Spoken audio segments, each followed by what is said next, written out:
esto que está haciendo Caputo, otra vez. Este informe sobre el que estamos hablando, que lleva por título Juntos pero no revueltos, fue elaborado por un equipo de trabajo integrado por la consultora Equipo Mide, que además trabajó en conjunto con el sociólogo que es especialista en investigación de opinión pública y máster en ciencia política, es Sebastián Alperín, que aceptó conversar con nosotros unos minutos sobre este tema. Dale.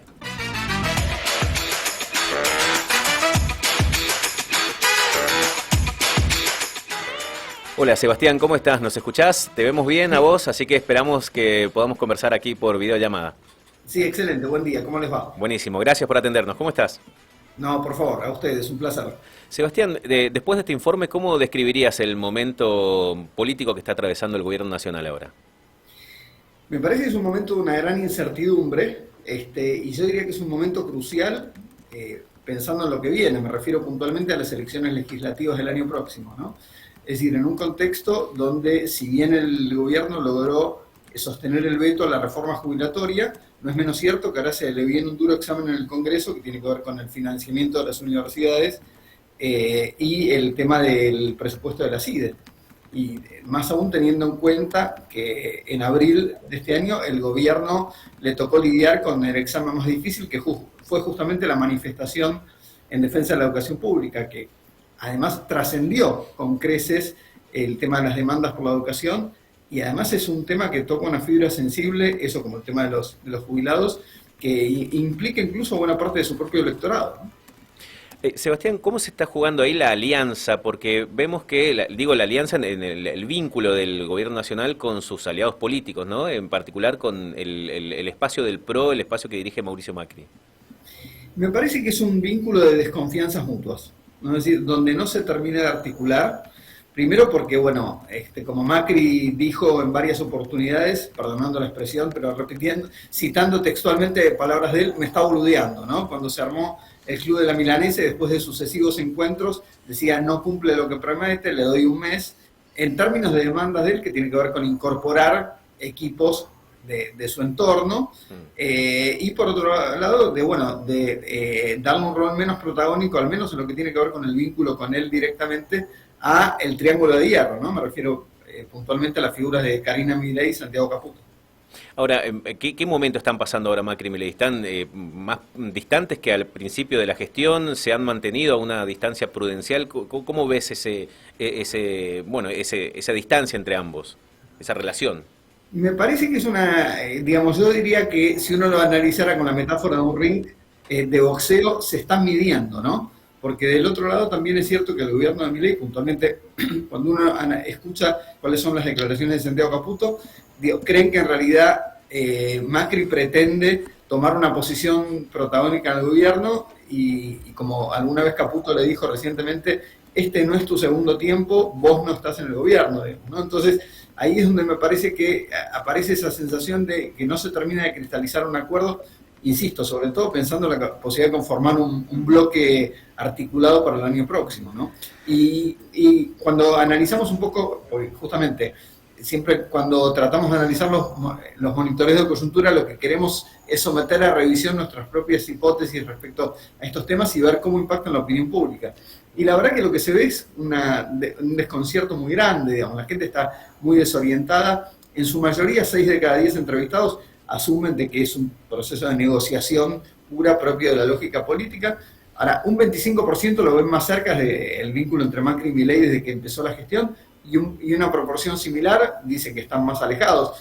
El resto no responde o no percibe variación, pero quiero decir, no hay una perspectiva clara que evidentemente irradie sobre el común de la gente. Claro, la característica es que está muy dividida la opinión sobre la relación entre ambos.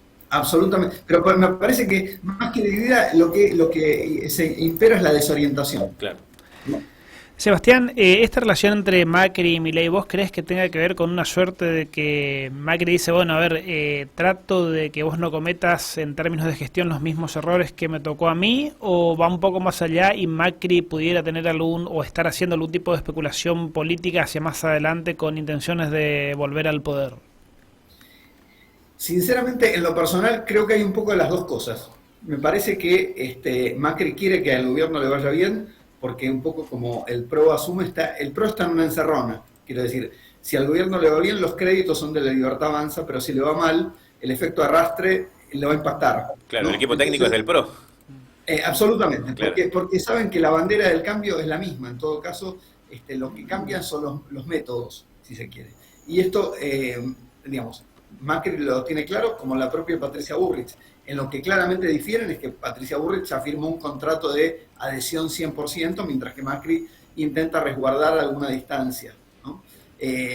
Ahora, que al mismo tiempo tenga algún, digamos, objetivo protagónico de involucrar gente de su entorno, sobre todo, como le dijo Macri a Milei apenas asumió el gobierno, vos necesitas llenar 4.000 ravioles del Estado, ¿no? Es decir, me refiero a los cargos de dirección, secretarías de alta dirección del Estado. Y la realidad es que uno mira la composición del gobierno al día de hoy, hay más de un 50% de esos cargos que siguen vacantes. Hay áreas y dependencias donde no hay firma, y esto traba muchísimo la gestión en cuestiones del día a día, ¿no? Esa proximidad entre Macri y Milei en algún punto habla de una alianza en el sector del gobierno, digamos, lo que hoy sería el oficialismo, pero a la oposición, ¿cómo ubica eso? ¿Se está consolidando algún espacio? ¿Se puede visualizar que, por lo menos, si la ciudadanía está identificando en algún sector político que haya una oposición que se vaya consolidando? Cuando vos mirás las encuestas y se le pregunta a la gente, hay distintas mediciones al respecto, ¿quién representa la principal oposición? ¿Quién es el principal líder opositor hoy por hoy? La primera respuesta que aparece es ninguno. Pero cuando digo la primera respuesta es más del 50% de los entrevistados se manifiestan en esa dirección. Con lo cual hay una desorientación absoluta. Después, muy lejos, vienen Cristina Kirchner y Axel Kicillof, pero con menos del 20% de menciones en cada uno de los casos. Entonces, claramente esto pone, digamos, en evidencia la falta de un referente. Dicho esto, digamos, si uno sale del PRO con la fractura que hay entre el sector de Macri y Patricia Bullrich, miremos el resto, el radicalismo ni hablemos, ¿no? Lo que pasó en los últimos días con los 5 diputados que, digamos, pasaron de votar a favor de la reforma jubilatoria y después apoyaron el veto del gobierno nacional. Y del otro lado me parece que lo que hay es una perspectiva de que la oposición, digamos, responsable, como diría el Turco Asís, está relojeando al gobierno y me parece que se propone avanzar en la medida que la opinión pública se lo permita. Quiero decir, que le dé crédito. Hoy por hoy el descrédito de la dirigencia política es tan grande y eso explica en buena medida la aparición de Milei en escena y el lugar que ocupó en el gobierno. Sí hay algunos indicios de reacomodo dentro de, por ejemplo, algunos diálogos en Ciudad de Buenos Aires entre el sector de Lustó, Santoro.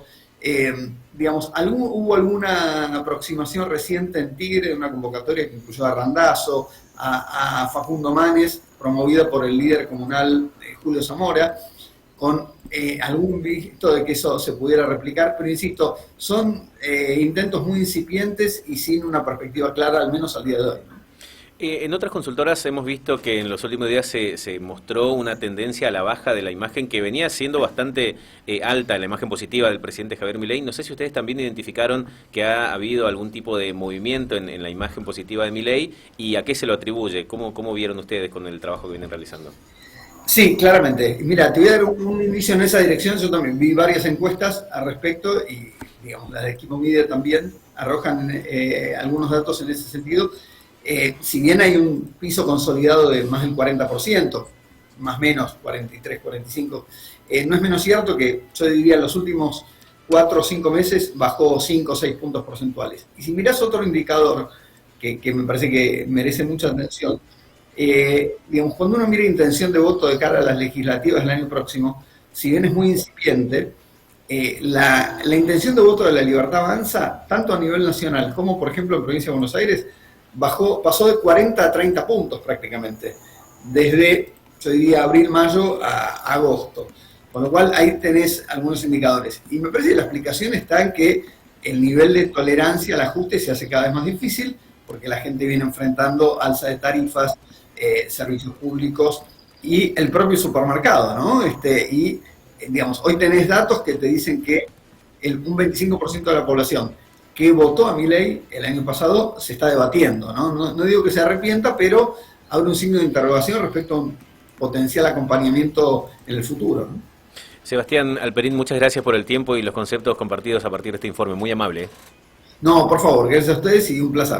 Igualmente, hasta luego. Gracias. Chao, hasta luego, gracias. Hablamos con Sebastián Alperín, él es sociólogo especialista en investigación de opinión pública. Han publicado en estos días con la consultora Equipo Media, que mide justamente diferentes tendencias, miran opinión pública a partir de los relevamientos propios, y nos mostraba esta tendencia en la que hay como un cierto desconcierto al mirar las alianzas políticas del gobierno nacional, pero aún así ese desconcierto que hay deja un margen bastante amplio todavía para que el gobierno nacional tenga ventaja sobre una oposición que no logra consolidarse. Eso queda bastante claro ahí en ese escenario. Me parece que inclusive les da tiempo todavía para llegar a las elecciones legislativas con un buen margen de maniobra todavía, porque incluso pensando en los peores indicadores económicos que ya hemos pasado, inclusive, digo, la inflación de diciembre, de enero, de febrero, ha sido un golpe durísimo y no ha mellado en